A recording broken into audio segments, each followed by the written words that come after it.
안녕하세요. 진제로TV 우진영입니다. 워터 부릉부릉.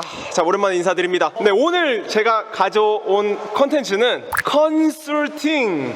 네, 여러분들의 수영을 상담해드리는 그런 컨텐츠, 그런 시간을 가져보도록 하겠습니다. 수영 상담을 하기에 앞서서 오늘 특별히 두 분의 초대 손님을 모셨습니다. 첫 번째 손님부터 한번 모셔보겠습니다. 오만 유튜버, 오만 수영 유튜버 감이 오시나요? 바로 미친물개님, 안녕하세요. 안녕하세요. 반갑습니다. 미친물개입니다. 그리고 두 번째 초대 손님 바로 모셔보도록 하겠습니다. 수영장 사장님이자 수영업계에서 10년 동안 회원들을 가르치고 계신 우리 이유택 선생님 모시겠습니다.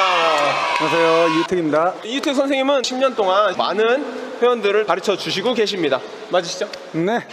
제가 이전에 먼저 상담할 내용을 좀 받아왔습니다. 그 상담할 내용을 가지고 우리가 하나하나씩 본인의 노하우나 본인이 하는 그런 방법들, 그런 거를 알려드릴 건데요. 그 미친물개님은 수영을 알려드릴 때 어떤 포인트를 좀 많이 생각하시면서 좀 알려주시나요? 기본기가 중요한데 내 몸이 편안한 상태에서 수영을 해야 돼요. 근데 대부분 급하게 가요.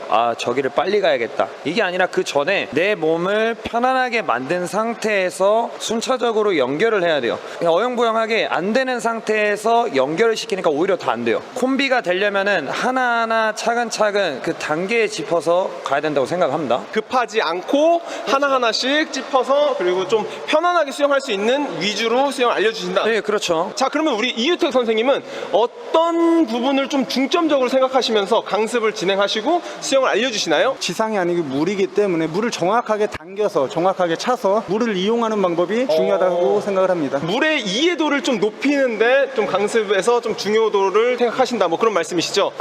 첫 번째 질문부터 한번 가보겠습니다. 헨리 강님이 먼저 올려주신 건데요. 자유형 할 때 다리가 가라앉아요. 그리고 오른팔 꺾기 할 때, 숨 쉴 때죠, 몸이 가라앉아요. 이렇게 말씀하셨습니다. 우리 이유택 선생님부터 이야기를 한번 들어볼까요? 자유형 할 때 다리가 가라앉는다. 숨쉬기 할 때 몸이 더 많이 가라앉는다. 그렇게 했을 때 우리 이유택 선생님은 어떤 방법으로 조언을 해주시고 어떤 방법으로 알려주시나요? 사실 이 내용만 보아도 이분은 머리를 들고 계신 거죠. 숨을 쉴 때 머리를 들고 계시고 턱 자체가 너무 들려있기 때문에 하체가 많이 가라앉아 계실 거라는 짐작이 가네요. 그래서 이분에게 알려드리고 싶은 게 있다면? 자유형을 하실 때는 턱을 최대한 당기고 숨 쉬지 않았을 때는 당기고 나서 팔을 돌려주시고요. 숨을 쉴 때는 최대한 머리가 평에 가깝게, 코가 일자로 되게 가로로, 이런 상태로 숨을 쉬어주시면 하체가 많이 뜰 수 있습니다. 기본적인 건 당연히 킥이고요. 숨 쉴 때 가라앉는 경우는 보통 머리가 들리니까 머리만 누워주시면 잘 뜨실 것 같네요. 이분을 타겟으로 했을 때 알려줄 수 있는 드릴이나 그런 게 있을까요?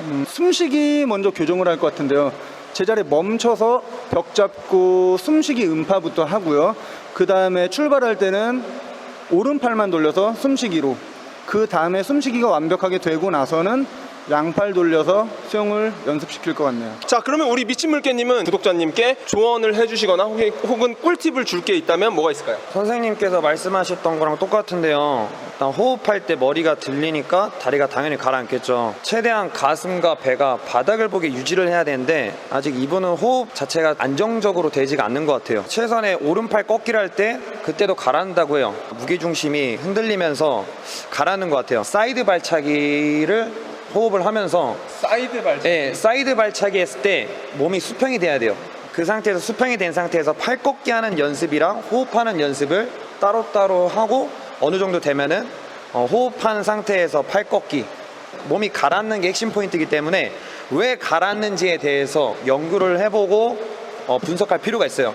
그렇기 때문에 그 가라앉는 원인을 먼저 해결을 해야지 앞으로 나갈 수 있다고 생각을 해요. 일단 두 분 같은 경우 비슷한 의견이 뭐 고개를 좀 더 넣었으면 좋겠다라는 말씀을 해주셨고, 저도 마찬가지로 고개를 좀 더 넣으셨으면 좋겠다는 생각을 많이 하고요. 발차기가 잘 되시는 분들은 고개를 들어도 고개를 숙여도 가라앉지 않습니다. 근데 발차기가 잘 안 됐을 경우에 고개를 버티지 못하거나 상체를 버티지 못하고 가라앉는 경우가 많이 생기죠. 다음 거 토미짱님. 자유형 발차기 발목을 꺾는다고 추진력을 얻는다는 게 잘 이해가 안 됩니다. 자, 그러면 지금 이렇게 말씀해 주셨는데 혹시 이거를 듣고 지금 어떤 내용인지 혹시 아시겠나요? 발목 유연성, 가동 범위를 얘기를 하시는 것 같아요. 발목의 가동 범위가 넓어지면은 그렇죠. 추진력 얻는다는 게 이해가 안 된다. 그렇죠. 발목을 이런 상태로 찼을 때는 길이 자체도 짧아지고 유연성도 짧아지니까 탄력도가 떨어지죠, 그죠? 네, 일단 유연하게 됐을 때는 채찍처럼 마지막에 탕 튕겨주는 유연성도 있을 것이고요. 그런 부분이 있으니까 추진력이 더 좋아진다라고 생각하시고요. 생각합니다. 자, 그리고 우리 미친물개님은 발목의 가동 범위를 얘기해 주셨는데 네. 가동 범위가 넓어지면 넓어질수록 추진력을 많이 얻는다. 어떻게 얻게 되나요? 아무래도 유연하다 보면은 물을 잘 밀어주니까 추진력이 좋겠죠. 근데 저는 추진력이란 얘기가 나왔을 때 네. 발차기보다 팔의 중점을 좀 생각하고 있어요. 추진력을 내려면은 팔로 속도를 내야지. 발목은 개개인마다 다 달라요. 수영을 늦게 배우신 분일수록 좀 뻣뻣한 분들도 있을 거고, 그냥 딱 기본기대로 발목은 펴준 상태에서 부드럽게 차주고 추진력은 최대한 팔에서 얻으려고 하시는 게 맞을 것 같아요. 발차기랑은 좀 다른 이야기인데 팔로 추진력을 얻는 게 더 효율적일 것 같다. 발목을 생각하셔서 뭔가 추진력을 생각하신다면 오히려 팔 쪽에 더 신경을 쓰는 게 더 네. 좋을 것 같다. 제가 조금 더 부가 설명을 해드리자면 쉽게 우리 오리발 같은 거 생각해 볼게요. 오리발 같은 거 생각하면 말랑말랑 하잖아요. 말랑말랑하고 막 얘 지멋대로 움직이죠. 물살에 따라서. 그러니까 그만큼 물살을 내가 움직임에 따라서 뒤쪽으로 더 밀어줄 수 있는 그런 환경이 만들어질 수 있다.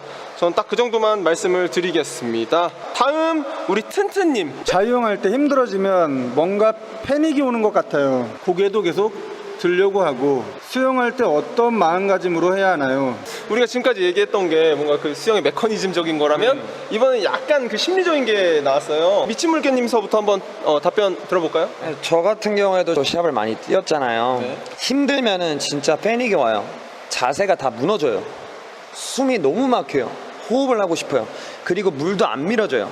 근데 그 평상시에 연습을 할 때 그거를 버티는 연습을 해야 돼요. 하지만은 패닉이 와서 자세가 무너지는 것보다 그 정자세를 계속 유지하려고 해주셔야지, 내가 힘들더라도 물을 버리지 말고 끝까지 밀어야겠다, 자세가 흔들리면 안 되겠다, 이렇게 생각하면서 하시면 더 좋을 것 같아요. 아무리 힘들어도 좀 정자세로 좀 더 노력을 하고 그 힘든 걸 버티다 보면 더 좋은 날 온다, 뭐 이런 말씀이시죠? 이유택 선생님, 지금 이분께 드릴 수 있는 말씀이 있을까요? 일단은 수영할 때 어떤 마음가짐으로 해야 하나요? 이 질문은 그 튼튼님이 목표에 따라서 다르지 않을까 싶네요. 시합을 나간다. 좀 시합을 나가서 목표 달성을 위해서 열심히 해야 되고, 생활체육이다. 정말 운동을 했을 때 건강을 위해서만 하신다. 그러면 정확하게 건강까지만 하시면 되고요. 힘들어지시면은 쉬셔도 됩니다. 저는 사실 좀 지금 이 상담 내용에 대해서 포인트를 조금 다르게 잡았는데, 자유형이라고 하셨잖아요. 자유형 할 때 힘들어지면 뭐 패닉이 온다.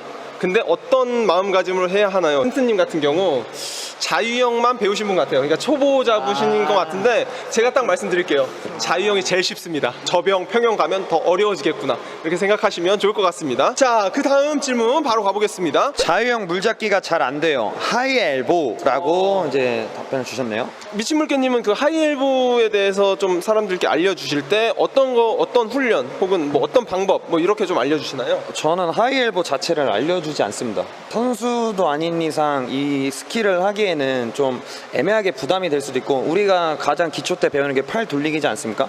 처음부터 물을 누르라고 가르칩니다. 눌러서 물을 가져와야 되는데 누르지 않고 물을 가져오는 경우가 많아요. 저는 기본적으로 하이엘보보다 물을 눌러서 물을 길게 가져가자, 그거에 중점을 줍니다.